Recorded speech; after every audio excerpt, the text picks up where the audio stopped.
गरिहाल्नुहुन्थ्यो नि, हलचल गरिहाल्नुहुन्थ्यो नि। यहाँ कति धेरै लडाइँ हुन्थ्यो, यति धेरै भिडमा कति धेरै लडाइँ हुन्थ्यो। तर हामी भित्र प्रेम छ, कस्तो परमेश्वर परमात्माको छ।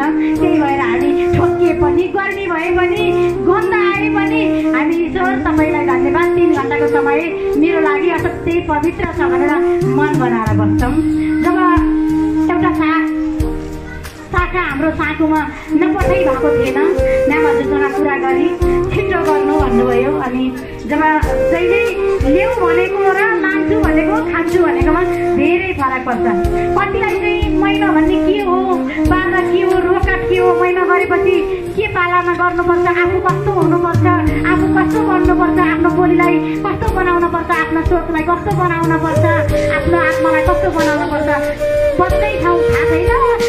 म पनि माइक समाइहाल्छु, म पनि बोलिहाल्छु, म पनि सँगै गरिहाल्छु। कतिलाई हतार छ, कतिलाई चाहिँ लैजाऊ नलैजाऊ, गर्न गयो भने म सक्दिनँ, म जान्दिनँ भन्नुहुन्छ। कतिको जान्नु हुँदो रहेछ त भनेर अस्ति हामी गयौँ, साँकोमा गयौँ। अनि गइसकेपछि यस्तो जान्ने ठाउँ रहेछ कि त्यहाँनिर महिना गर्न रोडबाट थोरै भित्र चुटुक्क परेको 150-100जना अस्ति भवन आफै बस्नलाई बनाइरहनु भएको।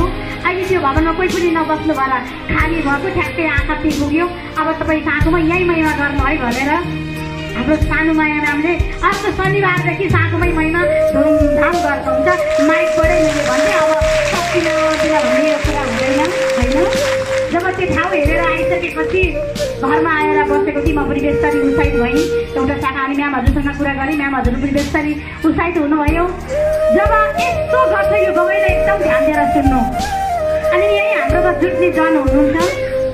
जब जहिले बस्न भन्ने गरेको छ नि, बाहिर घाम लागेको छ, फोहोर आएको छ, पानी पर्छ, हावा लाउँछ, हुरी लाउँछ, तर तपाईँ हामी साँघुरै भए पनि यो भवनभित्र छौँ भने हामी रुच्दैनौँ, भिज्दैनौँ। हामीलाई कतिकार पर्छ त हजुर? पर्दैन। किन? सत्य र सुरक्षा यो छानोले गरेको छ। त्यस्तै गरी हामी पनि वचनभन्दा बाहिर भयौँ भने हालात, समस्या, बाधा, रोकाट कोही बेला उन्नतिको लागि आउँछ, कोही बेला तपाईँ हामी वचन बाहिर हुँदा आउँछ कि आउँदैन भन्नुहोस् त तपाईँहरू? उन्नतिको लागि पनि आउँछ, एकदमै याद गर्नु। उन्नतिको लागि पनि हालत समस्या आउँछ, अनि वचन बाहिर भएपछि पनि हालत समस्या तपाईँ हामीलाई सबैलाई आउँछ होइन। जब अनि बाहिरै हुनुहुन्थ्यो, आउनुहुन्न थियो, मैले पनि कतिचोटि फोन गरिरहेको थिएँ, 2-4 महिनै भइसक्यो फोन गरेको थिइनँ। अब उहाँको बाहिर जानुपर्ने रहेछ आफ्नो कामको लागि, मुद्दा सबैलाई पर्छ। जान लागिसकेपछि ओहो होइन म त आमाकोमा जान्छु। जब फोनै नगरी जान्छु, यतिखेर राति त कहीँ जानुहुन्न भनेर आउनु भएको रहेछ, हिँड्नु भएको रहेछ। जब जोर पार्टीको मान्छे एम्बुलेन्सको काममा धेरै जान पर्छ हजुर, आफ्नो साधनमा छैन। उहाँलाई त नारायण खान पुऱ्याइदिएको छैन। नारायण खान पुगेपछि बाटै देख्नु भएन, भुल्नुभयो, फोन गर्नुभयो, म त नारायण खान आइपुगेँ आमा, बाटो भुलेँ, म के गर्नु भनेपछि जो धारावाही मान्छे नारायण खान किन जानुभयो, फर्किनु भने फर्किनुभयो, पेट्रोललाई चिन्ताइदिँदै स्कुटीमा।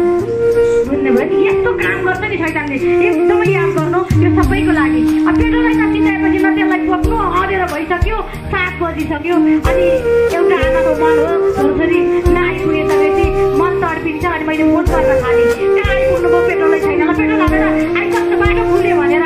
जब पेट्रोल पनि हाल्नुभयो, पेट्रोल पनि पाउनुभयो, जब घर आउनुभयो, हाम्रो सरहरू सबै हुनुहुन्थ्यो, सन्तोष सर जानुभयो, हाम्रो रायमाझी सर अनि सीता म्याम, हामी सबैजना त्यहाँ थियौँ। टक्क मेरो अगाडि आएर बसेपछि यति राम्रो भयो नि, यसको पेट्रोल सक्ने मै हो, यसलाई आमाकोमा आउन नदिने मै हो भनेर मस्तै काममा थाल्नुभयो। एकछिन छोडिदियो कि भने अनि ओहो हुन्न यसले जात्रै गर्छ भनेर झ्याप्प हात राखेर यसको माथिमा सैतान दूर होइन भनेको आमिन भनेर उतिखेर ठिक भइहाल्नु भयो।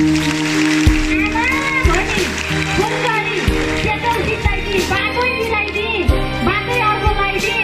तब यसले आमाको नम्बर याद गरेर आमा भने है भन्ने बित्तिकै त मैले छोड्नु परिहाल्यो। आज मन्त्री ठुलो हुनुहुँदो रहेछ कि तपाईँ हामी ठुलो रहेछ हजुर? एकचोटि फेरि मन्त्रीभन्दा ठुलो हुन खोजेको होइन है तपाईँ हामी।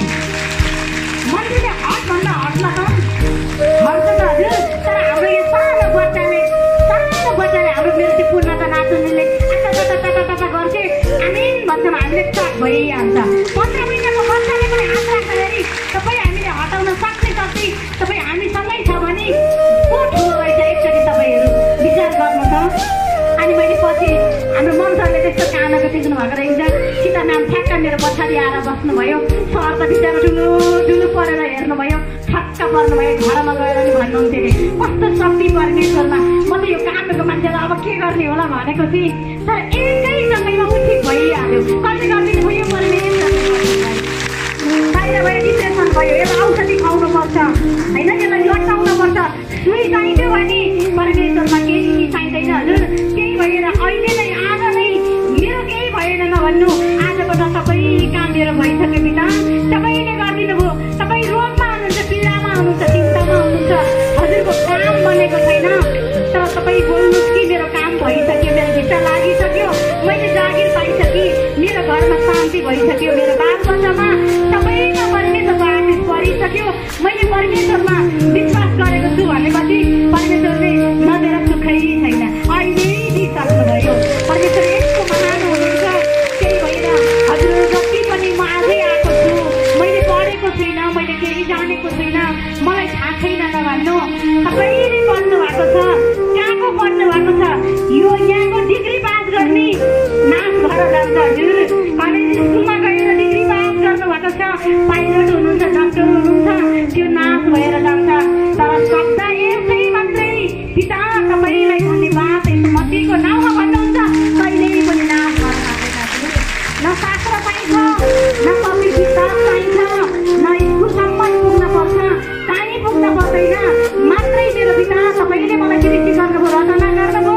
अब मलाई यो दुःख र दर्दमा तपाईँले छोड्नुहुन्न है पिता, तपाईँलाई यसो मसीहको नाउँमा धन्यवाद भन्दाखेरि आज सबै काम परमेश्वरले गर्नुभएको हुन्छ। एकजना नामलाई मैले देखेको छु, गवाई बताउनुहुन्न, यति धेरै गवाई पाउनु भएको छ, तर गवाई बताउनुहुन्न। जब त्यो चिठीको टुक्रा मैले अहिलेसम्म राखेको छु, इन्डियाबाट उहाँको छोराले पठाएको आधारभित्र त्यो चिठीको टुक्रा पढ्दाखेरि यो मुनि यति थिया भएको थिएन। जब मलाई लग्नुभयो, मेरो किडनी खिच्नुभयो, जब मेरो सिरानै मैले 25,000 पैसा राखिदिनु भयो मेरो क्रिया खर्चको लागि, त्यो बाँच्दैन बाबा भनेर हिँड्नुभयो, मलाई अझै आएर कोठामा राखेर। तर मैले गरान गरेको थिएँ, मेरो मम्मीले छोराहरूलाई बोलाउनु होला, दबाईलाई ध्यान दिनु होला, बतललाई ध्यान दिनु होला। जब मेरो मम्मी महिनामा जुट्नुहुन्थ्यो, म पनि जुट्थेँ, यहाँ मजुर मिलाउँछमा शब्दले हुन्छ अरे, म पनि बाँच्छ मन छ, म पनि बाँच्छु। यो आदरहरू के अरे आदरलाई पनि लिदिनु र यो एक शब्द पढेर मेरो लागि परमेश्वरमा मागिदिनु है भन्नुभएको थियो। अनि त्यो हेर्ने बित्तिकै मलाई बिस्तारै रोनु मन लाग्यो। मलाई त्यो पढी मैले राखेर आधार पनि परमेश्वरले स्वीकार्नुभयो। तर त्यो म्याचको छोरा काठमाडौँ नै नेपालमै जीवित फर्केर आउनुभयो। उठेर नमस्कार गर्नु बिना हजुर अरू के भयो मलाई थाहा छैन, बाबु जीवित भएर आउनुभयो होइन। यस्तो परमेश्वर हुनुहुन्छ।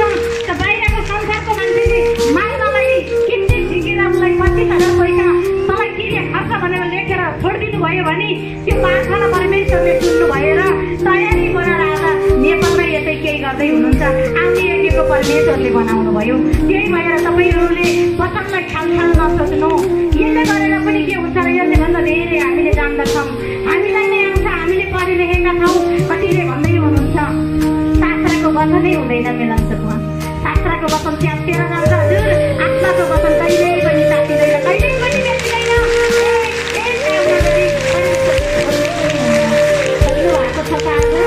आज गवाई पाउनु भएको छैन त हजुरहरूले? गवाई आज मात्रै आउने कतिजना हुनुहुन्छ? आज मात्रै आउने अनि आएर पनि गवाई नपाउने कतिजना हुनुहुन्छ? यसरी गवाई नपाउने कोही हुनुहुन्छ? कोही हुनुहुन्छ? गवाई पाउने कतिजना हुनुहुन्छ? ईश्वर पिता धन्यवाद। हामीले सबै औषधि पाएका छौँ, छोरीलाई औषधि पाएका छौँ होइन र हजुर? जब 80जना एउटै घरको परिवार 3जना हुनुहुन्छ, उहाँहरू कहिलेकाहीँ फोन लाग्दैन, फोन उठ्दैन, अलिक बिजी पनि हुन्छ कहिलेकाहीँ होइन। कता हुन्छ मोबाइल घरभरि जन आउनु भएको हुन्छ, अनि त्यो मोबाइल हुँदैन, पछि फेरि फर्काइँदैन। कहिलेकाहीँ गइहाल्नु भयो भने त्यो मोबाइल उहाँको कामै गर्दैन। अस्ट्रेलियामा सिडनीमा जब उहाँको भोइस रेकर्ड मात्रै छोडेर यहाँ हजुर म यो काममा जाँदैछु, हजुरले एकचोटि कल गरिदिनु है, प्रार्थना गरिदिनु भनेर जानुहुन्छ। जब उहाँ जानुहुन्छ म नपुगिकन फोन गर्नुहुन्छ, म्याम मेरो काम भइसक्यो, म्याम मैले घर किनिसकेँ, म्याम मैले गाडी किनिसकेँ, मेरो बिहे पनि भइसक्यो म्याम हजुर, सबै कसले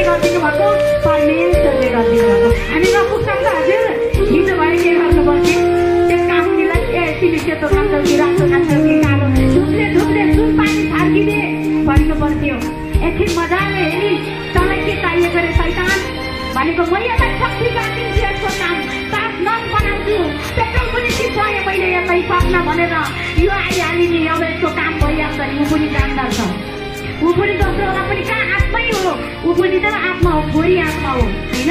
तर भनिसकेपछि चलै हट भनेपछि ऊ हट्नै पर्छ, भाग्नै पर्छ, छोड्नै पर्छ।